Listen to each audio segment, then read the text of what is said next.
never make it, just a name they overlook. Now I'm burning up their game plans and ripping up their books. No 5-star shot, no silver spoon. I came up grinding on the Friday night moons.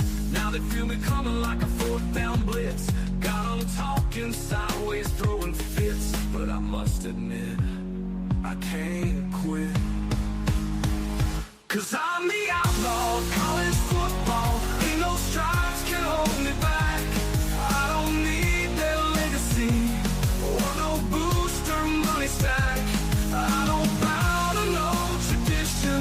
Ain't no handshake deals I need. I just play for pride, for fire, and the will to make 'em bleed.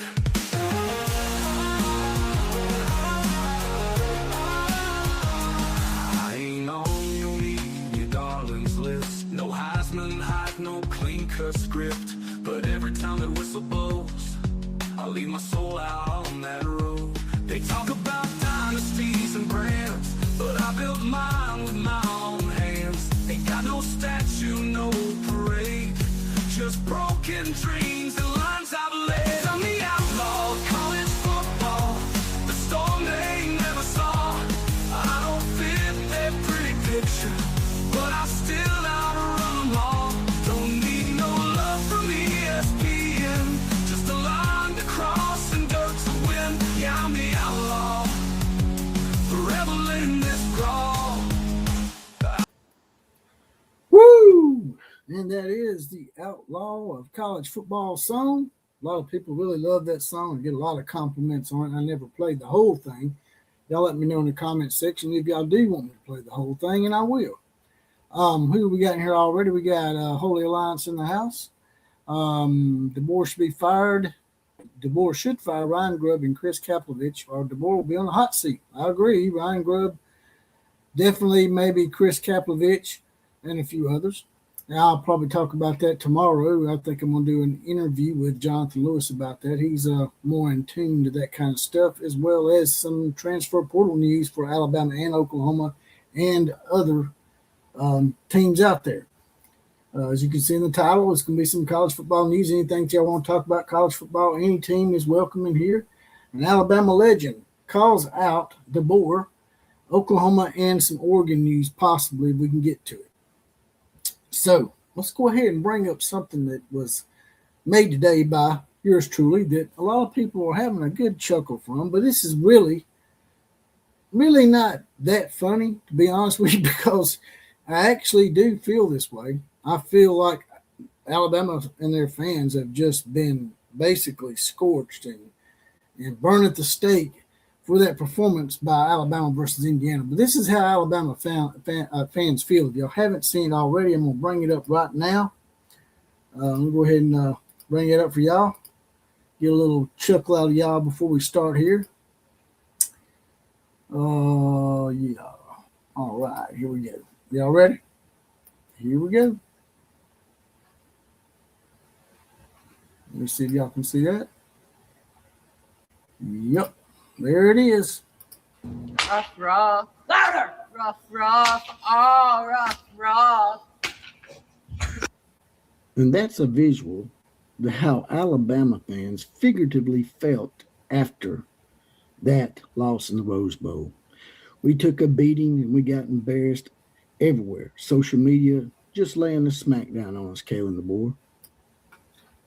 And that's exactly how I feel about it.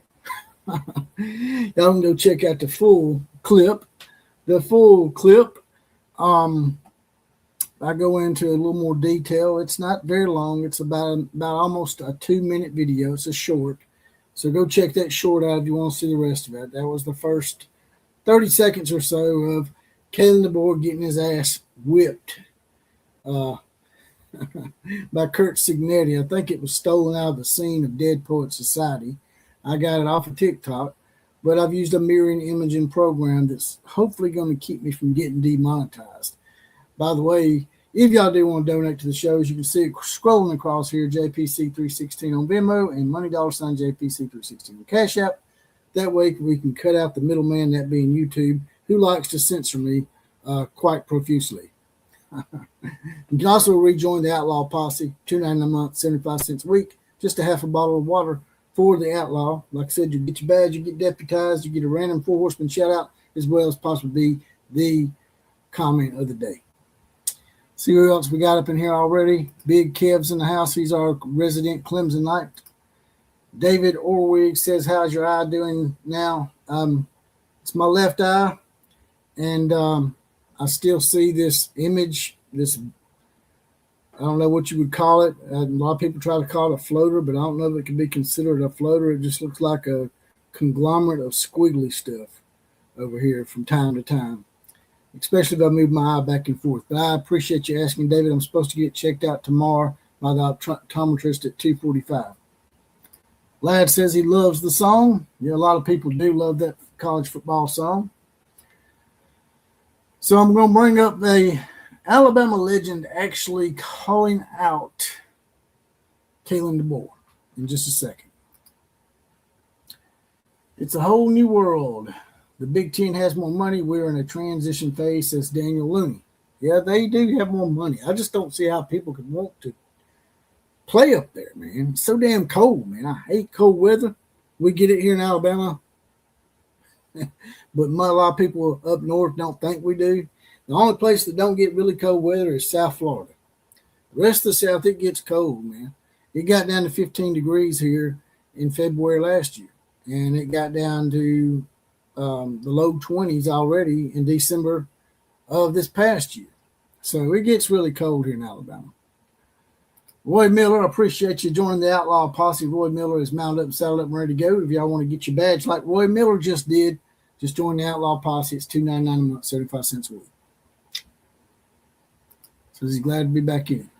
So let's go ahead and check out this video of an Alabama legend calling out Nick Saban. But before we get to the Alabama legend that calls out, not Nick Saban, I don't know why I said Nick Saban. Nick Saban needs to be called out too, by the way. Maybe I'm just thinking subconsciously, because in a way, someone said something the other day that made a lot of sense. Maybe Nick Saban made Kalen DeBoer his scapegoat, because he knew when he left that things weren't so great. If y'all didn't realize, the last couple of years Nick Saban was here, we really struggled with discipline, penalties, and all that other stuff. But let's go ahead and bring Killer Breeze in here, and then I'm gonna pop this legend calling out Kalen DeBoer clip. How's it going, brother? What's happening? I don't know. You probably missed the start of the show where I showed Kalen DeBoer getting wailed on by. No, I saw it. I saw it. I thought it was apropos of the moment. That's the short I made earlier today, and it's already taken off. We got about 1,800 views on it already. So I like it. I'm sure Alabama fans will appreciate it right now. This might be a little lengthy, but it's about a 6-minute clip of epic proportions where this legend of Alabama calls out Kalen DeBoer. And I'm going to bring it up right now. First, I got to find it. Here it is. Y'all see that? Can you see that? Yeah. All right. Legend is next. Thanks for taking my call, my black hat brother. And let me just say that I know all this is a dream, that I'm in the twilight zone. That before he goes on this rant, can y'all hear him? Yeah, if you can turn it up a little bit, that'd probably help. Yeah, I'm trying to. It won't go up any further. We can hear it. All right. this is not really happening. Indiana didn't beat me by 35 points yesterday, and Pete Golden is not coaching in the Final Four of college football.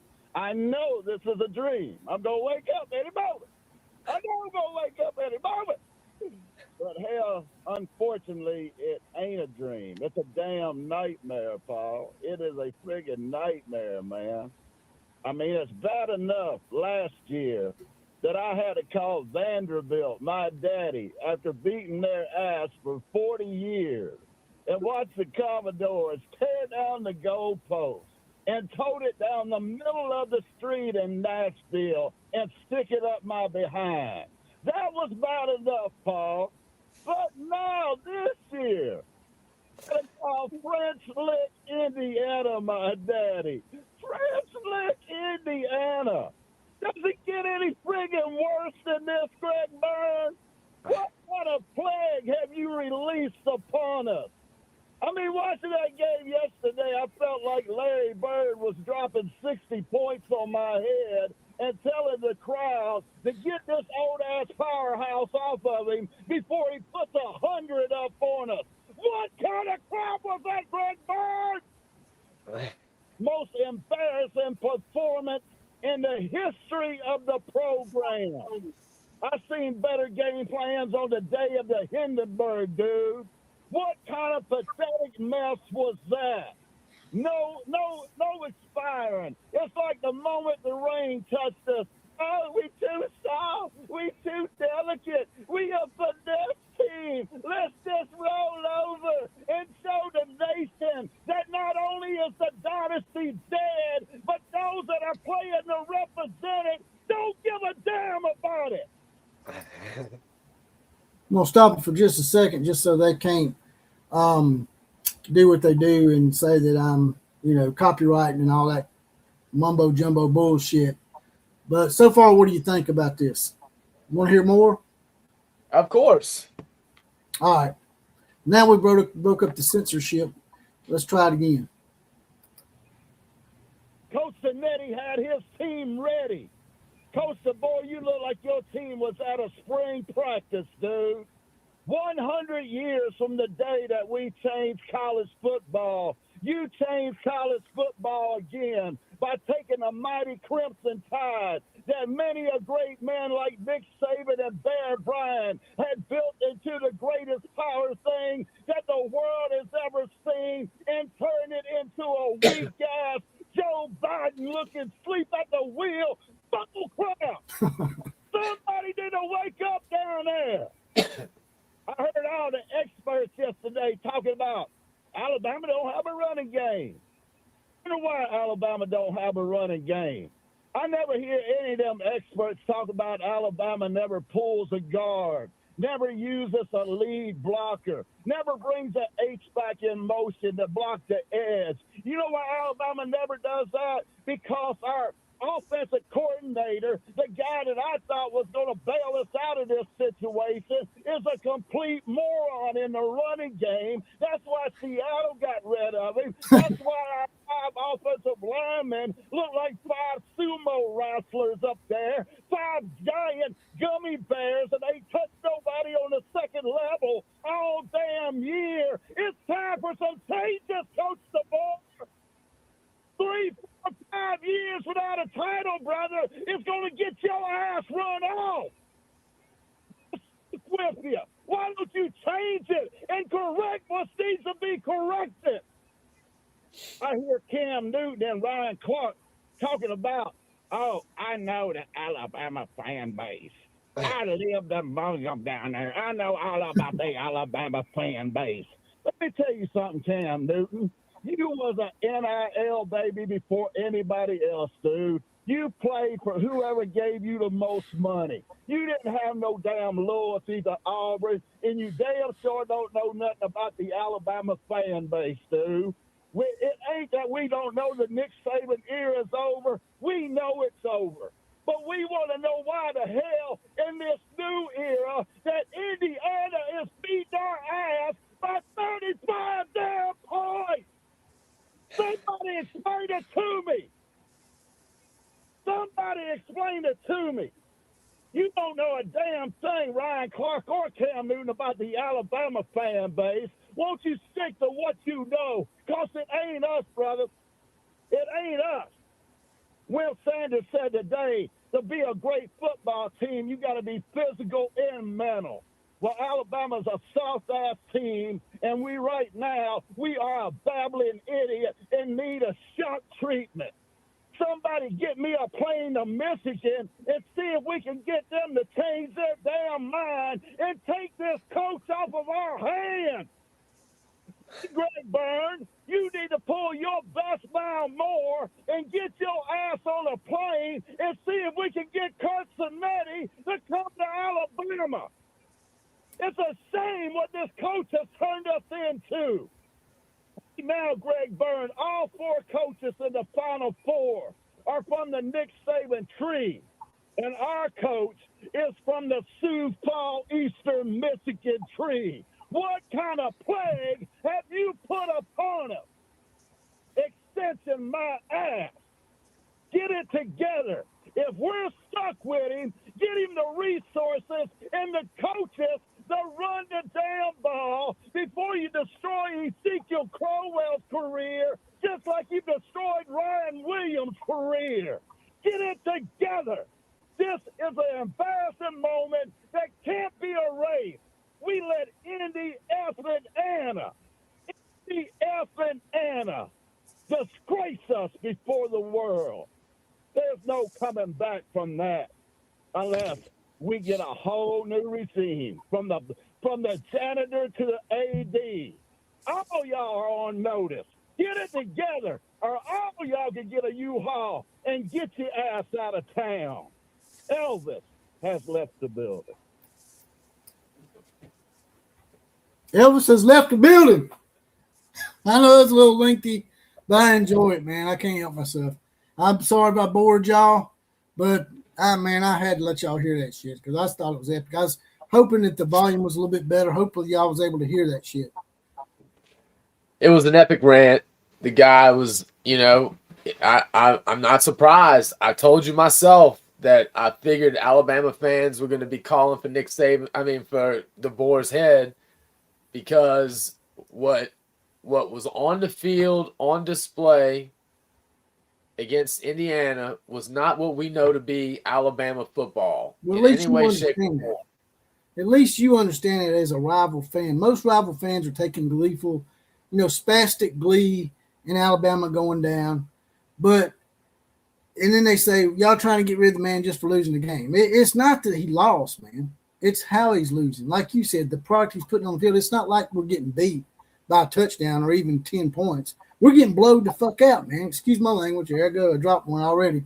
We're getting blowed out, man. It's not that we want to fight him for losing. We understand he's going to catch losses, man, but you can't lose like that all the time, and it's like that all the time, even to the underdogs.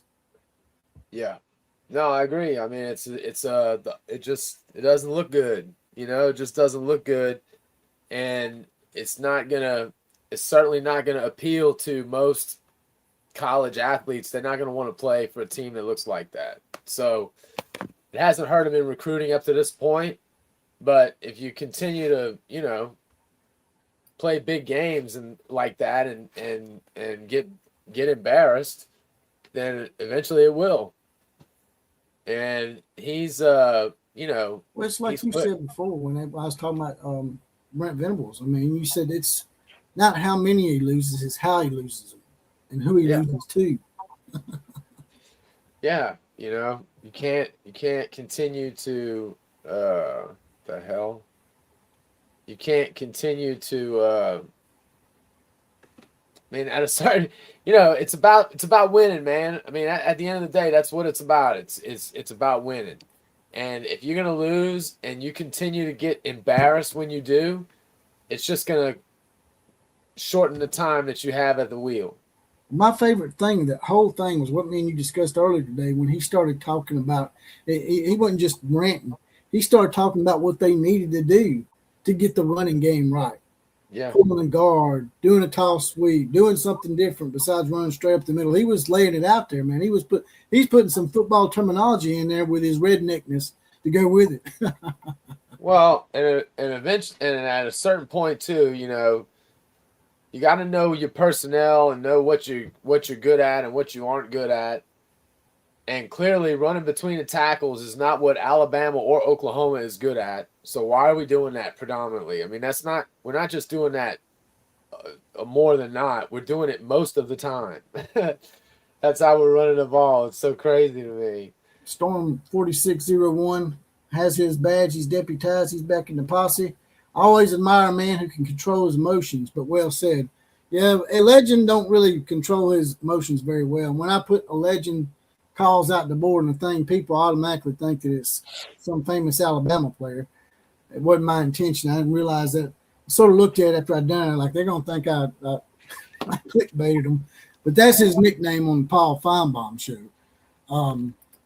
Wisdom Win says it's going to get worse. DeBoer is still riding the Saban player wave. Well, I don't know. I mean, Nick Saban, like I said, people put him on a pedestal, but man, the last couple of years he was here, our teams were pretty undisciplined, to be quite honest with you. Facts Over Feelings thinks it's pretty funny. He's got 4 laughing emojis. 1989M says an epic rant. And Shay White Eagle says, dang, I thought we were rough on Brent Venables. That's some crazy stuff. Well, that's the problem. I guess it's Senator Royalty. Sin Royalty says that was awesome. I don't know if Tennis Girl was in here. Was you in here, Tennis Girl, when we had the beginning? Go back to the beginning of the show, man. There's some good epic stuff with DeBoer getting his ass beat with a belt, and then the Alabama legend rant. If you haven't heard it, go back and listen to it after this show goes to upload. Well, I think the other thing too is when it comes to Alabama and Oklahoma not being able to run the ball.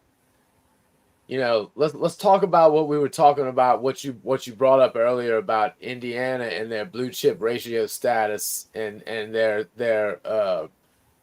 the amount of 5-star, 4-star, 3-star. You know, give them a breakdown of what Indiana's got roster wise and what they're able to do clearly with that talent versus what Alabama and Oklahoma are currently doing with the talent that they've got, which is you can't say is not, you know, is worse than what Indiana's got because it isn't. Well, I looked at a list of 20 plus starters that Johnny John sent me. He's the one that sent it to me. And Alabama had all theirs was 4 and 5 stars, not even any 3 stars. Indiana had 4 0 stars, not 3, not 2, not 1, 0. And then they had a 2-star quarterback by the name of Fernando Mendoza to a 5-star Ty Simpson. And so that's what's so epic about it. It's not I can handle the 3 stars, but once you get down to 2, 1, and you got 4 0 stars, and they're owning your team, it just shows you that you might recruit these great players, but you're not developing them, which falls back on the coaching, right? And yes, and it also comes back to what kind of mindset have you fostered with your team? Kurt Cignetti, you can say what you want, but Kurt Cignetti has clearly made his team believe that they are the baddest dudes on the field, and they play physical, man, like they are all 5 stars. I mean, that's how that's how they come off on the field. That's a toughness mindset, man. That has nothing to do with your stars. That has everything to do with how tough you are. You know, that's the size of the fight in the dog type of a thing. You know what I'm saying? That's throw everything out, all the numbers out the window. It's the kind of shit you see on rivalry day in the Iron Bowl and the Egg Bowl when you know the underdog in those games somehow finds a way to compete with the team that came in favored with the better roster. It happens all the time. It's almost like the movie Hoosiers, right? It is. Who's your daddy? Who's your daddy? It really is, man. And that's what they were chanting at the Rose Bowl, and we deserved every bit of it. When you go look at all the national champions, man, along the way, they all have that in common. They're all a bunch of dudes that just get it, that just to play together, and they're just winners, man. And again, that's a state of mind. That's not just, you know, all of that is a state of mind. I think getting the 4 and 5 stars now sometimes is a hindrance. Like, man, you was talking about these guys that come in 0 and 1 and 2 stars. They ain't got that money coming in. They have to come in and earn it. Shit. Well, I'll tell you what it makes me wonder. You go look at the 4 teams left in this thing. All 4 starting quarterbacks are transfer portal quarterbacks. All of these teams in the Final 4 are heavy portal teams, you know? And now with the again, like I was talking about earlier, until we get some rules, until we get some collective bargaining to establish some guidelines here, you know, every season now it's going to be this rotating door, and it's going to be really how well, you're going to be getting, as crazy as it sounds, I think you're going to be getting a ton of starters now out of the portal. And you ought to just wait, let everybody else recruit those guys and be like a farm system. Like let teams like Vanderbilt recruit them and play them, and you like them, just take them away from Vanderbilt. well, the thing is, if you develop a guy, typically the usual evolution of a player is, at a big time blue blood university is a lot of times they come in, they start off as kind of role players playing, coming in and providing relief, you know what I mean? And then they move their way to starter. But the problem is, as soon as they get to the point where they can give you some effective starts on the field and their quality depth, if they're not a starter the very next year, they're out. They're gone. You're developing those players, and you're seeing them go to all these other schools and end up, balling out. Like you said, they got to put something in place. They have to say collective bargaining or something, or tampering rules. All sorts of stuff needs to be put in place. We got our first donation, man, since we got our monetization back. Actually, I think someone else in the last show did the first one, but this is the first one tonight. Snell's World with a $5 donation. Appreciate the hell out of that. I hate to say it, but players never quit during Shula's tenure in a game like that, like against Indiana. And that is true. Mike Shula lost a lot of games, but at least his players usually played the full 4 quarters, right? But if y'all want to donate to the program like Snell's World and get your comment pushed to the top so me and Killer Breeze can address it above everybody else's, just click on the little money dollar sign at the bottom. And after you click on it, write your comment out first and then hit click a second time or you won't get your comment on there. But what do you have to say about that? Do you remember the Shula era by chance? Oh, yeah. Absolutely. And it was pretty bad, man. I mean, I don't know if I'd go as far to say that the players played better under Shula or not, because they quit in a lot of those games too. Yeah, Shula teams were not known to being great teams by any means. I mean, they were trying to get his ass out of there quick. Hey, what do you see this comment by? I don't want to take Snell's World off of here, since they were so generous as to give us a donation. But I'm looking at, oh, shit. Oh, my God. Oh, my God. Holy fuck. What the hell? Holy shit. Wow. I'm going to take y'all out to the bar. I'm going to take y'all out for it. Wisdom just laid the hammer down. Wow. Wisdom. That was like betting like video poker, dude. I saw that pop up 500. I was like, oh, my God. Damn. Wisdom wins. And when he wins big. $500 donation. I think that's a new record for the Outlaw Posse. I think the previous record was $200. Wow. Hey, Happy New Year, gentlemen. Happy New Year to you, man. You just made my whole week, man.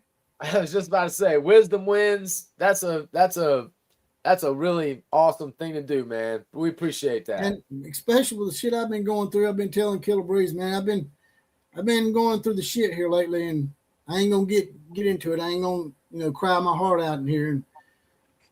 But anyway, that paid for my optical appointment tomorrow for damn sure. So maybe if I get my eye fixed, I can dedicate it to Wisdom. Wisdom wins. What a class act, man. That's awesome. And that's awesome, man. And also, the donation we had before that, it don't matter, that's awesome too, man. We appreciate y'all, but Wisdom wins, man, with Jesus. Yeah, anything helps. Anything helps. Coming off the top rope. You'll definitely be in the Gold Club. You'll definitely get a Gold Club membership for that. You'll be in the scroll down there. I think Wisdom's going to be his own scroll, and then there's going to be everybody else scrolling after. They want to come up with a platinum plus plan. That's pretty awesome, man. But yeah, any donation is great. Anything y'all can give, man, it's highly appreciated by me and Killer. One of these days, I'll be able to pay him for his services. But no, I might be able to start this week. I might go to work for Wisdom. Let him just buy the channel. Yeah. Anything Wisdom wants, Wisdom gets. Yeah, that's a pretty sick donation, man. That's pretty awesome. Yeah, so far I appreciate Snell's World and Wisdom for your generous donations to our program. And if y'all do want to get your comment read out by me and Killer Breeze, you can do like them and click on it, money dollar sign, and then write your comment out, and we'll address it. I don't remember Shula having a 10-win season. Is that right? What's that? Did Shula have a 10-win season? Yes, Shula had a 10-win season. That's the thing. Anybody can win 10 games here. Just like at Oklahoma. It's funny how Alabama and Oklahoma mirror each other a lot. Not only are they the same colors, but they're having the same issues with coaches that you want to like them, man. You want to like them. They seem like solid dudes that you might want to cook out with and grill out with and have a beer with, but they just ain't. There's just something it seems like there's something missing about both of them. It's just not quite there. And that gut feeling you get, man. And I told you this before Alabama and Oklahoma even played this year. I was like, man, I just get a bad gut feeling about DeBoer and Brent Venables sometimes. And I hope I'm wrong because I really do like Brent Venables and I do like DeBoer. Well, that's the thing that sucks about it is that you want both of those guys to win because they're good guys. They will be great ambassadors for the programs, you know. But I gotta be honest with you. I mean, I just feel like overall, I just would expect to see the program in better shape overall. You know, the way we've struggled on offense for this long under Brent Venables is really troublesome to me. Now, I hope, and if we don't see major improvement next year, then I don't think it's ever going to happen. Thunder's back in the house. Thunder, what do you think? If we don't see major improvement next year on offense, that's it, right? BV's got to go. Said sometimes good guys don't cut it.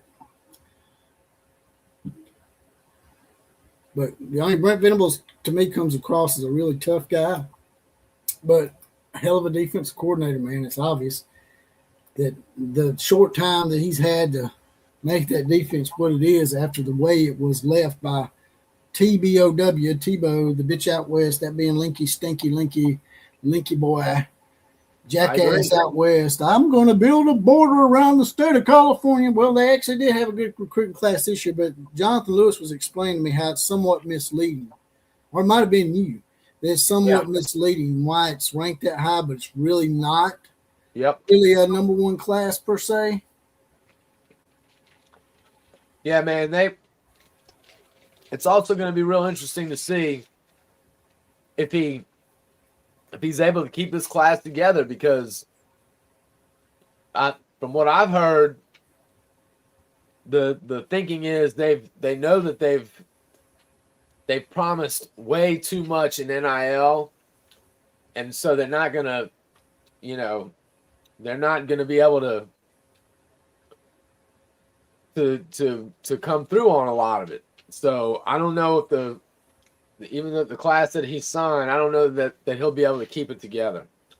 He hasn't so far. I mean, go look at the 5-star players he's recruited since he's been at USC, and most of them, I think most of them have already have either busted or transferred out. I don't think other than Caleb, I don't know how many of them have even stayed.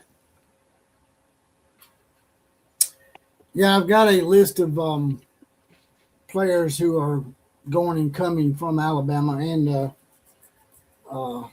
Oklahoma. And also, I know y'all finally got rid of Joe John Finley as well. Hell yeah. A lot of people have been wanting that to happen. It's finally happened. Are y'all expecting, because Alabama, there's talk that Alabama might get rid of 2 or 3 coaches. They got rid of one today that was the co-defensive coordinator. And I'm like, the defense ain't the problem, jackass. What are you doing, man? Yeah. Fire somebody up on the offense, you moron. Yeah, man. It's going to be, I think Oklahoma is done. I don't think they're going to fire DeMarco. I wish they would get rid of DeMarco, but I think he's going to stay. And truthfully, he's at least recruited some good players still. I mean, Joe John, I saw a crazy statistic. In the 5 years that Joe John, or 4 years that Joe John Finley has been the tight end coach, the total number of catches for all of the high school recruits that he brought into the program over that 4 years, they had like 9 total catches for like 84 total yards, dude.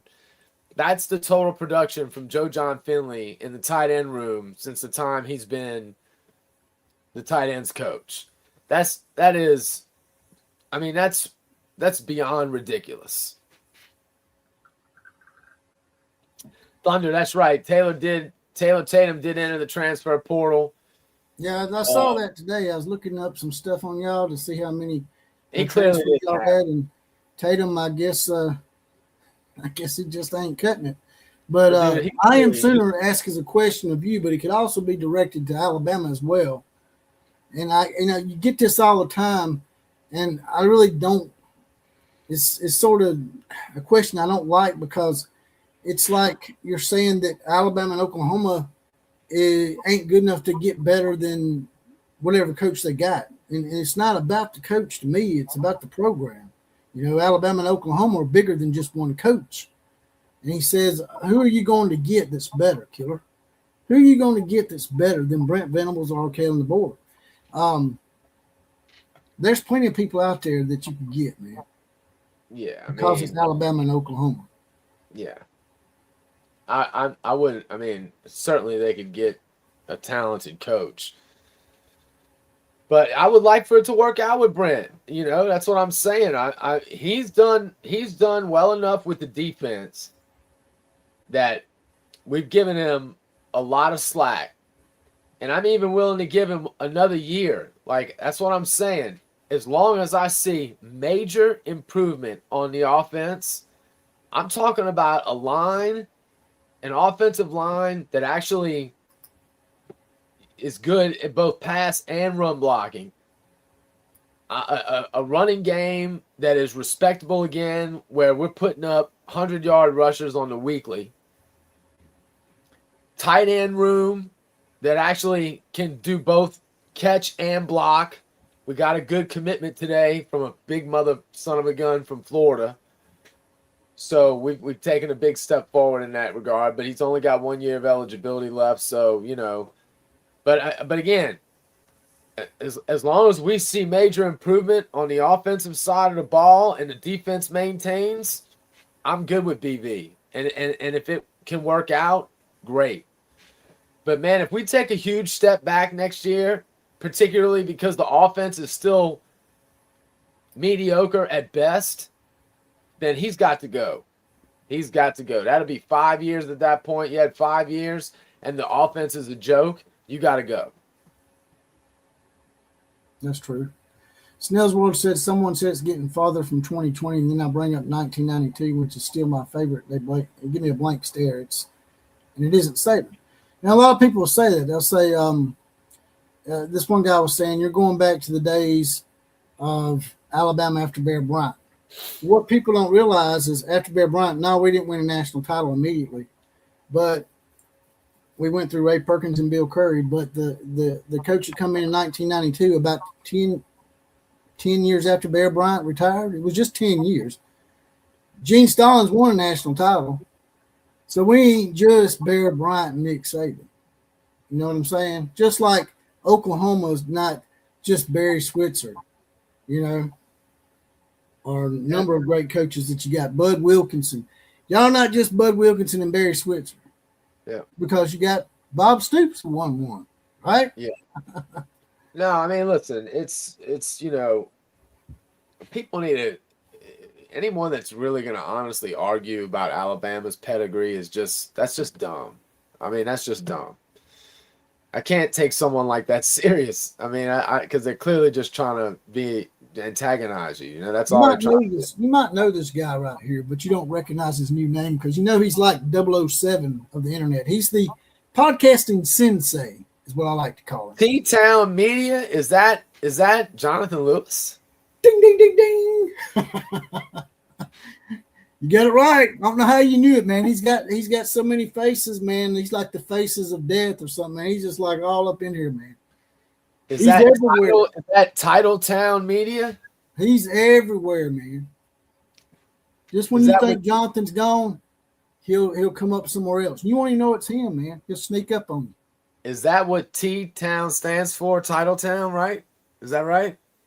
Yeah, probably Titletown or It's Tuscaloosa. It's a reference to Tuscaloosa for sure.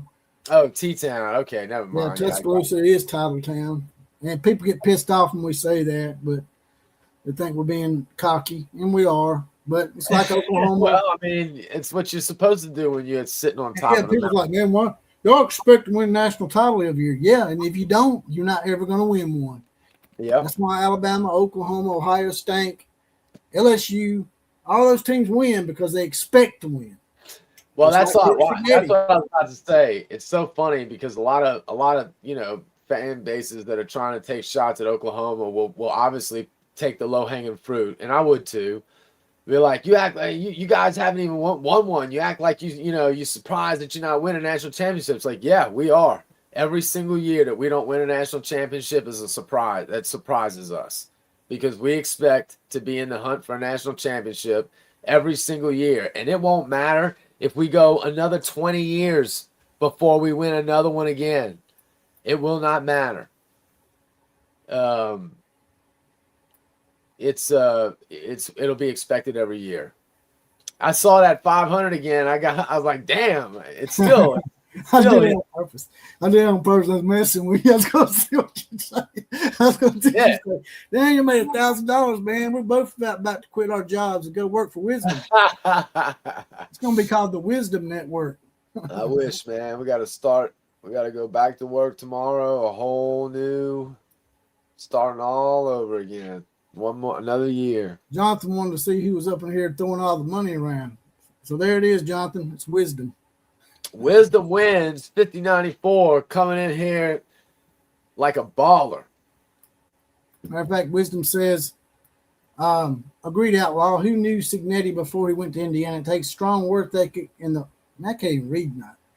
Wisdom got my tongue tied over here. It takes a strong work ethic and the right charisma to be a true winner as head coach, and that's what Signetti's done. Is he's made these guys think they can win. This team was 2-10 just 3 or 4 years ago. 2-10, man. And he's doing it without 4- and 5-star players for the most part. Without any 4- and 5-star players for the most part. T-Town Media said he's taken over the Boogeyman title from JPC back in the Facebook days. Yeah, there's a little bit of a legend about me on Facebook. That's where it all started. We used to have these groups where they didn't have a lot of security measures.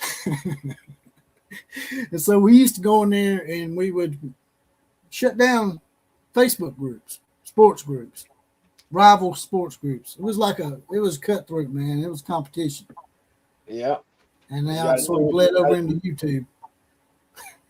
You got to do what you got to do. I got censored. I didn't got demonetized once already. I already had one channel basically put the clamps on. Which is bold, you know what? So what's happened in the Alabama portal so far? How many players have y'all lost? Have you lost some big names, players that you didn't want to lose? Man, look at Jonathan. He's supposed to be my boy, man. He's outing me. You see what he done?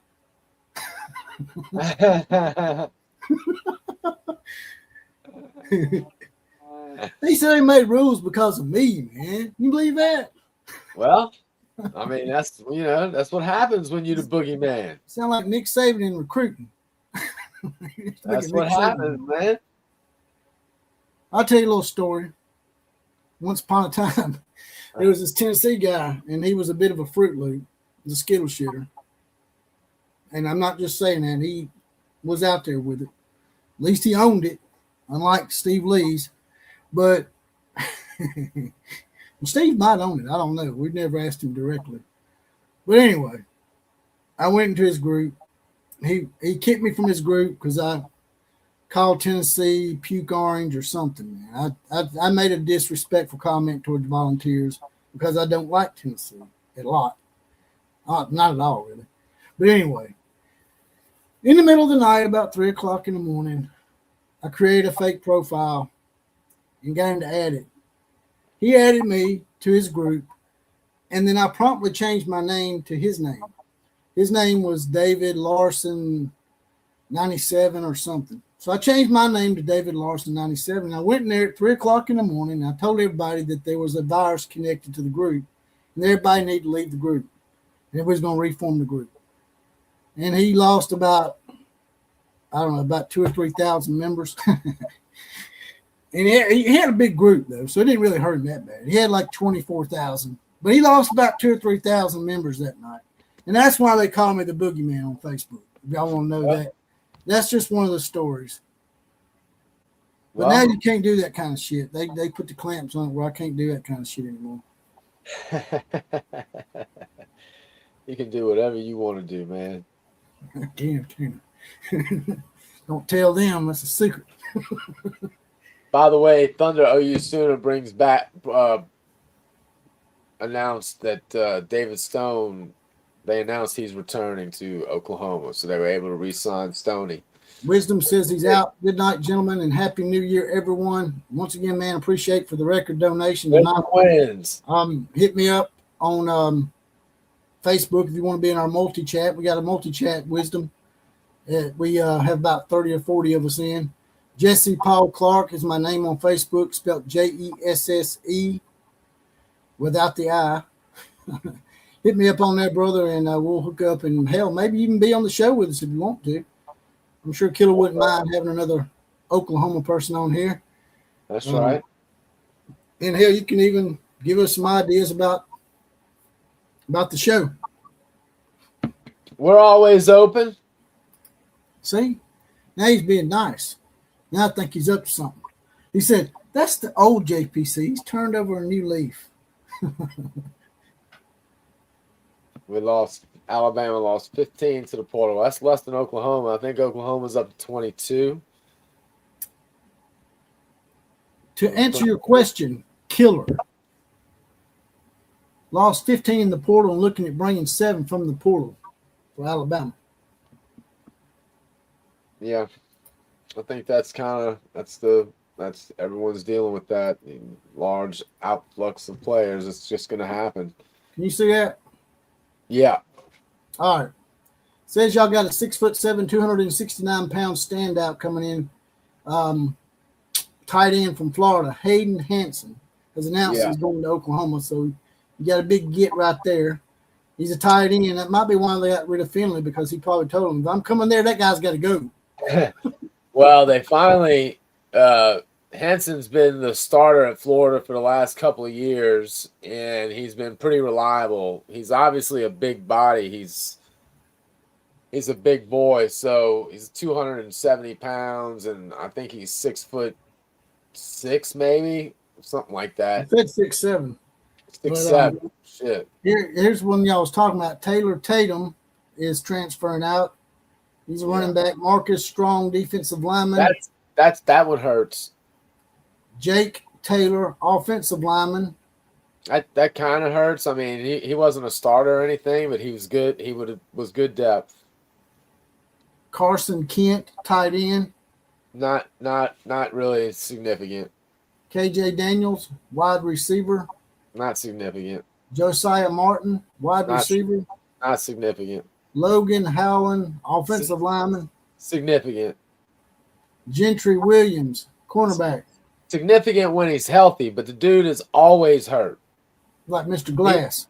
He's good. He's good, but he's always hurt. His shoulder, he needs a new shoulder. And Michael Hawkins Jr. I sure hate Michael. Really never got a good chance at Oklahoma, but I just don't think he was going to work out regardless. I'll be honest with you. I try to say nice things about him because I know a lot of people like him, but I just don't think he's going to ever be a starting quarterback in the SEC, man. I expected more. Yes, he's looking at right now. It looks like he might end up at West Virginia with Coos. That's right. his brother is leaving Oklahoma as well, Malik, who was also, that loss hurts. We would have preferred to keep him. Thunder, Ott is gone. Ott is, thank God, that failure is that bust is out of here. Steady Waters wants to know who called out DeBoer. Well, is an Alabama legend. And when this show goes off the air, it will upload to YouTube as a podcast, and you can go back and listen to it. An Alabama legend got on Paul Feinbaum and called out Kalen DeBoer. Basically undressed him about as well as you can undress an individual from the radio. That's true. He got him pretty good, and then he started throwing out how to make the running game better. I was like, oh, shit, this guy actually knows some football. He's not just ranting. He knows his shit. No, for sure. Yeah, he definitely knew what he was talking about. And he was right. I mean, that's something you and I were talking about too. I mean, you got to be able to do that. If you're at the University of Oklahoma or the University of Alabama, running the ball is a prerequisite. It has to be. Not being able to run the ball is unacceptable. He said Alabama's program looked like Joe Biden in a press conference or some shit. Like, oh, snap. Man, Well, he didn't want political. He didn't want political up in here. They did not look like the Alabama that we all know. They looked like they were getting pushed around. They looked like they didn't know what the hell to do. DeBoer had that stupid look on his face. And that's unacceptable, man. That's a mindset. He called our offensive linemen gummy bears. And sumo wrestlers. That was funny. When he said sumo wrestlers, I'm thinking, actually sumo wrestlers are hard to get around, bro. That's not a good analogy. That's not a good comparison. Because I'd like to have some sumo wrestlers on my offensive line. Sumo wrestlers know how to put you at bay, man. But the gummy bears, on the other hand, is pretty great. Gummy bears was pretty spot on because they're soft. They're sort of big for a piece of candy, yeah, but they're soft and they're candy asses. Yeah, Hawkins would be a good Big 12 quarterback. You're right, probably. I mean, when Hawkins had a huge opportunity to show out in the Kent State game, it was Kent State. And I know the offensive line isn't great, but he also missed a lot, and he just did not look good, and it was Kent State. So I tend to agree, unfortunately. The thing that's so confusing, and I guess it's just hype, but we heard such great things coming out of camp before the season about how much better he looked. And, Court file said Hawkins can't carry the load. He said Hawkins throws sidearm and is too anxious in his progressions, says court files. Well, and with Mateer coming back, Bo Bentley is going to sit next year behind Mateer. And the reality is Bo Bentley probably starts before Mike Hawkins does after Mateer leaves. And Hawkins knows that. So, now, again, we have to see can Arbuckle develop quarterbacks, because Mateer took a step back this year, it seemed like. So we'll see. I think he'll be back. I know it sounds like an excuse, but man, after that injury, man, he just wasn't the same. No, he wasn't, and I think he had a lot of pressure, and he did. And so the defenses just got better. No, y'all played Auburn and Michigan before he got injured. He done decent against those two teams. I think, that's another thing I want to see a lot of improvement in our wide receiver room. It was a little better this year, a little bit, not a ton. Satania was good. Now, tomorrow, me and Jonathan might be doing a podcast on the possibility that Ty Simpson, if he doesn't get a first-round grade, they say he's not going to go in the NFL and he might come back. But they're thinking that maybe Alabama don't want him to come back to Alabama because they want Keelan Russell to start because Keelan Russell is supposed to be really, really good. So Ty Simpson may be entering a transfer portal. Yeah. Well, so I mean, he'll be good somewhere else, if he goes to the right place. They're talking about Oregon and Tennessee. I'd hate for him to go to Tennessee. He'd probably light our ass up. Josh Heupel. Josh Heupel's a quarterback whispering kind of coach. Might be able to I work could see him going to Oregon. I could totally see him going to Yeah, Oregon. that's exactly what Dylan Gabriel did. He went to Oregon and balled out. Yeah. Once Yeah. again, Oklahoma and Alabama mirroring each other in our fuckery. Excuse my language again. Sorry.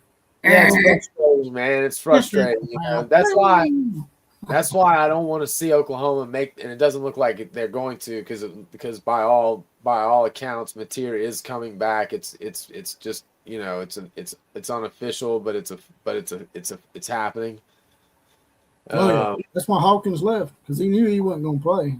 That's right. So, I expect him to be better next year, and I don't want us to make the same mistake we made with Dylan Gabriel. We never should have gotten rid of Dylan. That was just an unfortunate set of circumstances that happened, and we had this 5-star that, by the way, the whole entire fan base was calling for. Everybody wanted Jackson Arnold, and so we let Dylan Gabriel go. And, obviously we would have been better off had he come back. So now I don't know how much better, because the offensive line was so bad, but clearly would have been better than Jackson. So, hopefully it works out for Hawkins. Hey, if he ends up in West Virginia, great. I hope he wins some games for Coos. I hope Coos loves him. And maybe we can do a show together with Coos about his new starting quarterback, Michael Hawkins. But the thing is, I think they have like a starter, like someone that is like transferring in, maybe, that's highly touted as well. So it's like he's going to have to go compete for the job if he goes to West Virginia, I'm pretty sure. Isn't that right? Someone in the chat, verify what I'm talking about. Doesn't West Virginia already have a transfer quarterback, so that if Hawkins goes, he's going to be competing, right? It's not going to be a guarantee that he's starting for West Virginia. Also saw an article on CBS Sports from the LSU fans in here.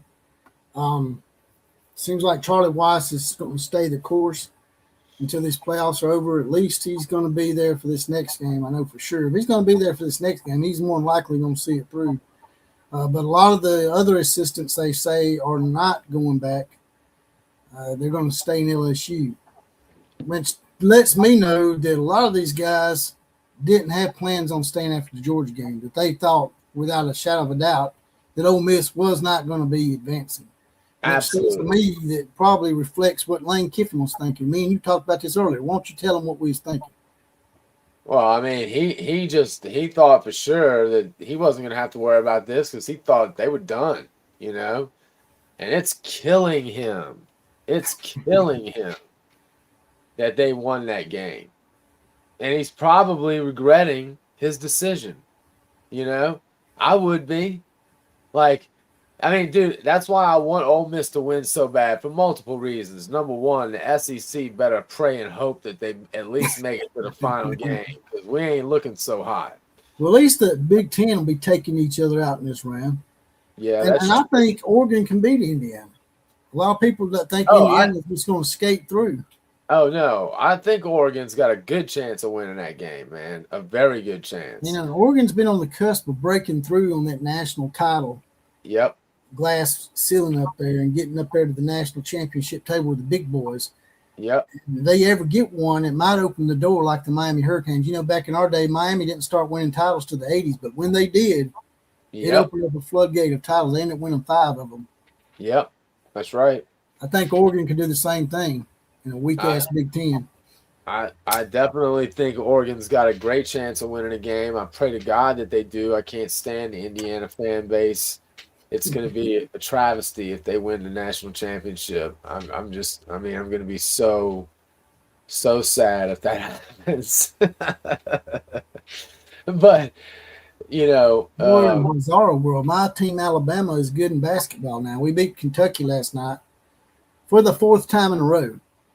Only 3 teams have done that in the last 40 years against Kentucky. We all know Kentucky's like the Alabama or Oklahoma of basketball. Yeah, that's a fact. Alabama went to the Final Four last year. Oklahoma's really good in basketball this year. Y'all got the same record we do. It's like Yeah. Bizarro World, man. This shit's flipped. Indiana sucks in basketball and they're good in football. Yeah, it's real interesting. Oklahoma's basketball team, they're not ranked, but they're right there. So if they continue to play this way, I would expect them to maybe Porter Moser is going to actually do something this year. Maybe he's close to breaking through.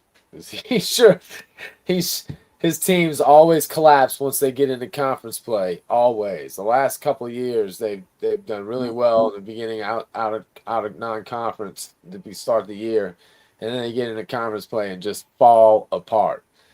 So, For those of y'all, go ahead. I was just going to say the fact that they opened up conference play with Ole Miss and won. I was glad that they started on a good note. Yep. For those of y'all that might start your channel one day and start getting monetization, start getting donations, just know this, because I didn't know it at first until Jonathan told me. If you get a donation, like I just did, that donation they usually pay out at the end of each month, I think it is, or like the 22nd. I think it's the 22nd of each month they pay out. You won't get that donation like this $500 I just got. I'm not going to get it on the 22nd. It'll be the next following month that you get it. So, and you got to make $100 before you can cash out. Because this past month when I got my monetization back, the last week of December, I made $54. But I won't see that $54 on the 22nd because I didn't make the $100 threshold. So I won't get paid for this channel until February 22nd. So that $500 and the $54 will all go in the $5 donation. That'll all go into February. I got you. Which will be nice because it's a short month. I mean, I always hate February because that short month stuff, man, catches you off guard financially sometimes. Yeah. No, that makes sense. So we talk about everything in here.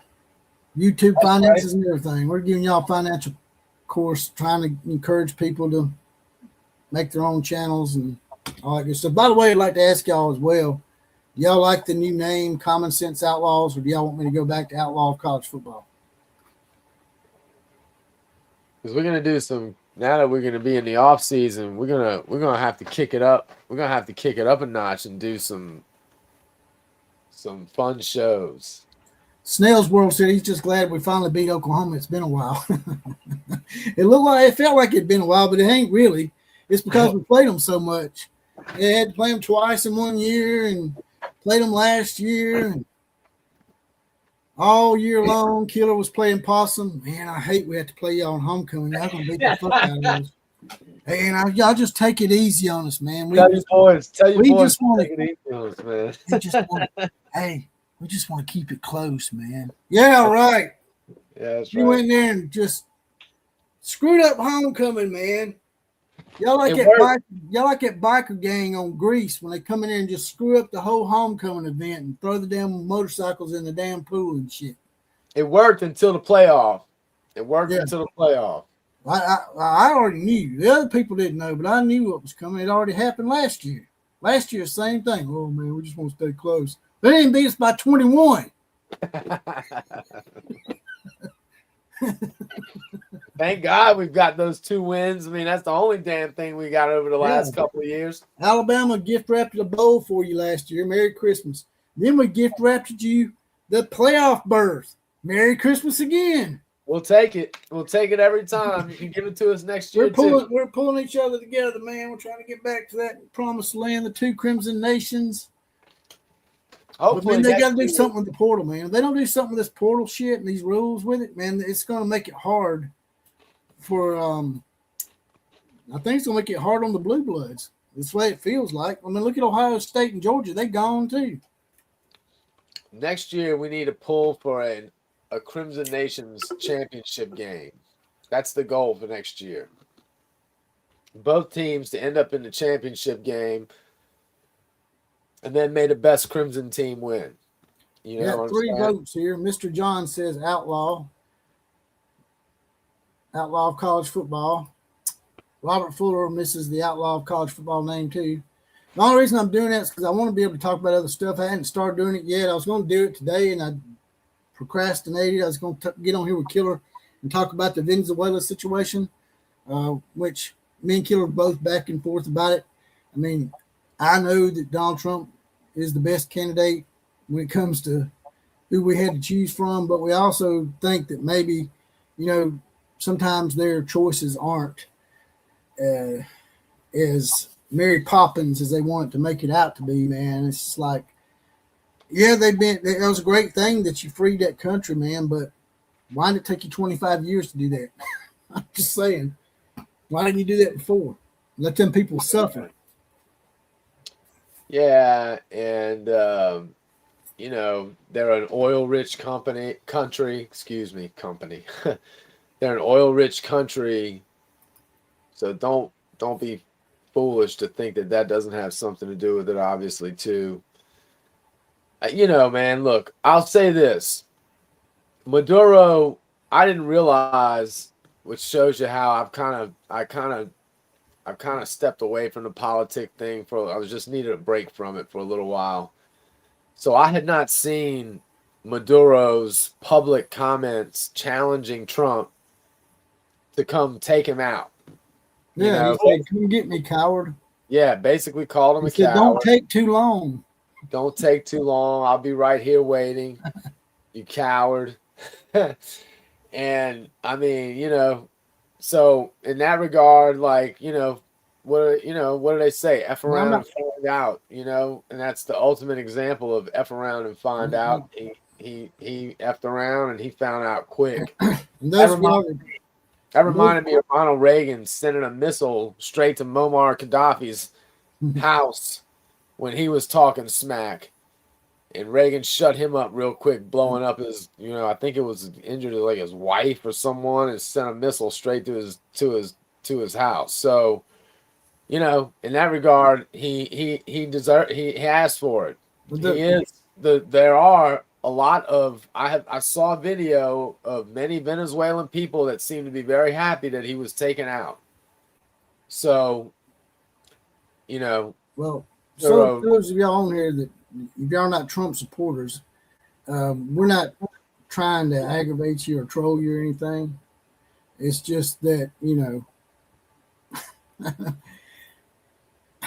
I'm an independent. I'm not a Democrat or I was just about to say. I'm not a Democrat or Republican. I'm not against Democrats or Republicans. I used to be a registered Democrat, but party label loyalties are stupid. I'm just saying. You should worry about what's right and what's wrong and stop worrying about these party labels, man. Yeah, there really is a real problem.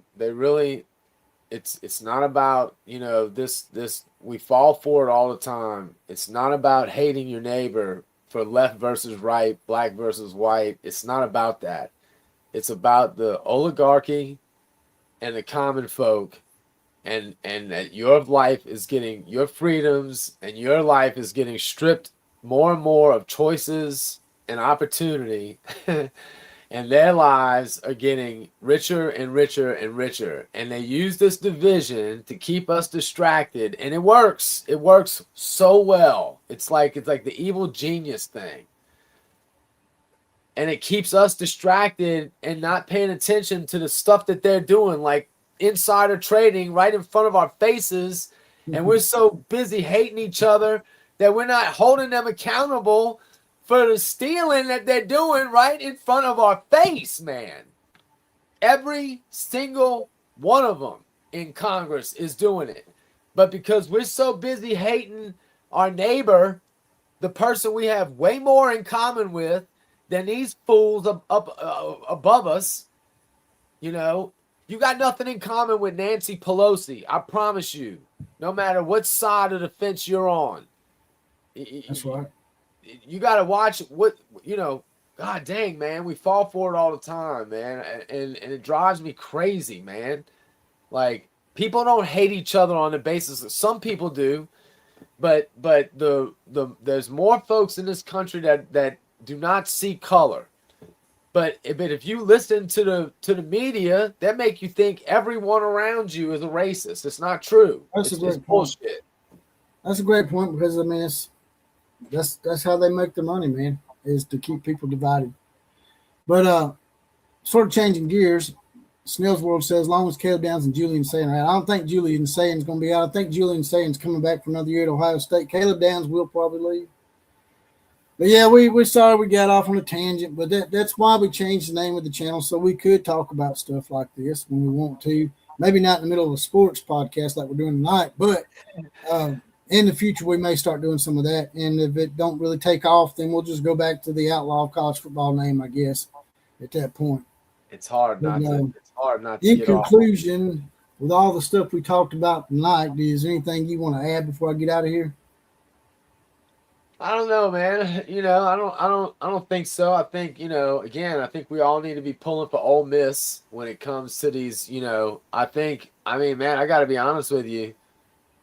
I like the Ole Miss Miami side of the draw to win the thing. I think the champion is one of those two teams. I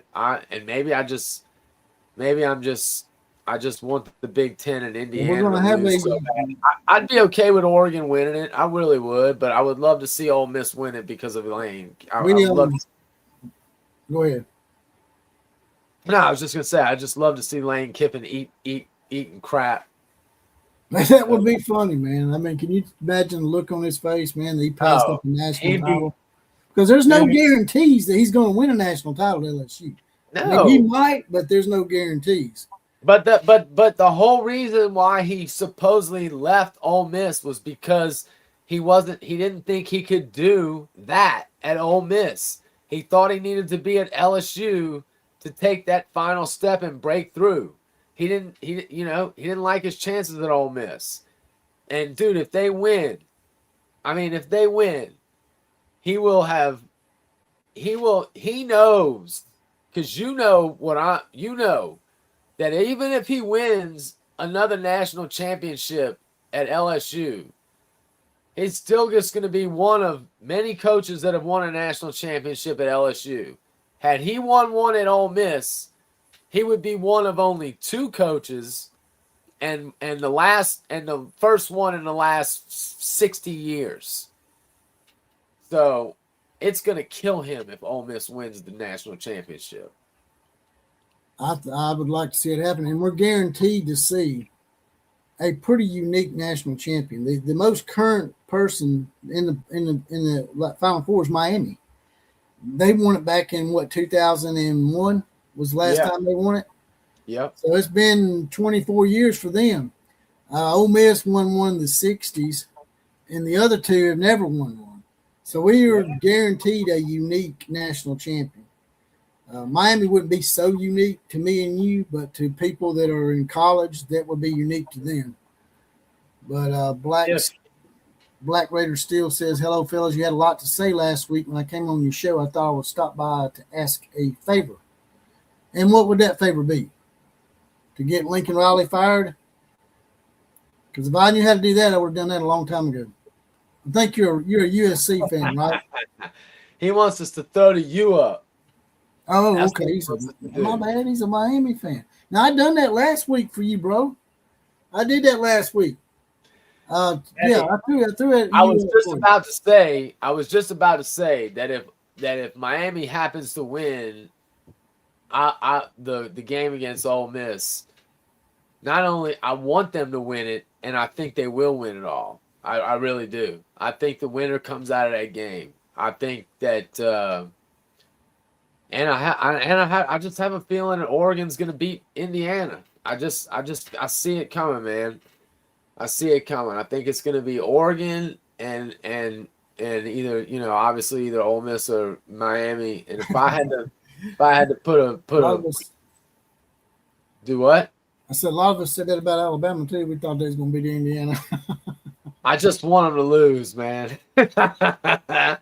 I just want them to lose. Hey, they looked good, but you know what? Oregon looked good too. So Bama did not. You can't really look at that game and and say, "Oh, Indiana." It wasn't like it was a hard fought game. Let's be honest. Alabama did not put up much fight in that game. So, the national title game's in Miami. yeah, that'd be awesome. I didn't think about that. So if Miami makes it, someone's going to be at a disadvantage. Yeah. Because Miami fans, they don't usually come out when the team sucks that much. No. Not to disrespect you there, Black Raider Steel, but I'm just stating the facts. They don't come out and support the team when they're not winning at least 11 or 12 games a year. But with Miami trying to win a national championship, I imagine that stadium's going to be rocking if Miami's in Miami for the national title game. Yeah. That's where that epic national – that's where Miami won their first ever national title, was in Miami in the Orange Bowl when they beat Nebraska. Remember, Tom Osborne went for 2. It was 31-30, and Tom Osborne went for 2 instead of the tie. And Howard Schnellenberger won Miami their first ever national championship. I remember that. I definitely remember that. I'll try to end it on a good note. Guess I'm finna get up out of here. My wife's hollering at me. She needs to come in here and go to bed. All right, my man. Well, it's Appreciate good hanging out with everyone tonight. We'll see y'all. We'll see y'all later this week, I'm sure. Appreciate you coming on the last minute, brother. Absolutely, man. Take it easy. All right, later. That's Killer Breeze, the consummate Oklahoma roughneck. So you can see the little Oklahoma Sooner up there. Got Alabama and Oklahoma logo. I got a bunch of stuff up here, a lot of teams. If you ever want your hat on the wall, you can send it to me. A lot of people have sent me hats, and I put them on the wall. You wonder why certain hats are up there. It's because people have sent them to me. Like, for example, the hat right there, the Montreal Expos, an old Montreal Expos fan that watches this channel sent me the Expos hat, and so I put it on the wall. Appreciate you being in here, Fred Bagley and Mr. John, our Pittsburgh man, Pittsburgh Panther guy. He's always been hardcore loyal to the Panthers. You got to respect that. He's stuck with them through thick and thin. But that's the way most of us are in here. We love our teams. We love our America. We love our ideals. We're just real Americans up in here, and that's what I like. No party labels. Party label loyalty makes for corrupt loyalty is what I always like to say. And with that, I'll end it. KMCA to all the other teams. Oh, by the way, if you want to join the Outlaw Posse, $2.99 a month, 75 cents a week. It's just get a badge, get deputized, get random horseman, as well as possibly the comment of the day on the show. KMCA to all the other teams. Class is now dismissed.